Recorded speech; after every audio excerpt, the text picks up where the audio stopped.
గిట్ల గిట్ల చేస్తారా టమాటా పచ్చడి? చాలా ఈజీగా చేయొచ్చు. ఇదైతే ఏ రోల్ అవసరం లేదు, ఏ మిక్సీ అవసరం లేదు. అవును, నేను చెప్పేది నిజమే. చేద్దాం పదండి, ఎందుకు ఆలస్యం ఇంకా. ముందుగా ఎర్ర టమాటాలు తీసుకొని వాటిని మధ్యలో కట్ చేసేసుకోండి. 2 ముక్కలు చేయండి ఒక్క టమాటాలో.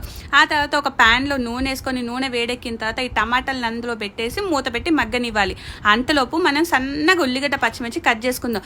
నేను ఎట్లా చూపెడుతున్నానో అట్లనే కట్ చేసుకోండి, అప్పుడే మంచిగా ఉంటుంది. ఆ తర్వాత సగం మగ్గిన టమాటాల మీద మూత తీసేసి చిన్నులపాయలు వేసి మళ్ళీ మూత పెట్టి ఒక 5-10 నిమిషాలు మగ్గనివ్వండి. ఇప్పుడు పూర్తిగా మగ్గుతాయి కదా, స్టవ్ ఆపేసి చిన్నులపాయలని పక్కకు సపరేట్గా ఒక బౌల్లోకి తీసుకొని టమాటాల పైన ఉన్న మొత్తం తొక్కు తీసేయాలి.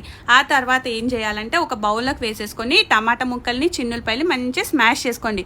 చల్లారిన తర్వాత తీయండి తొక్కు, మళ్ళీ చేయి కాలింది అనొద్దు.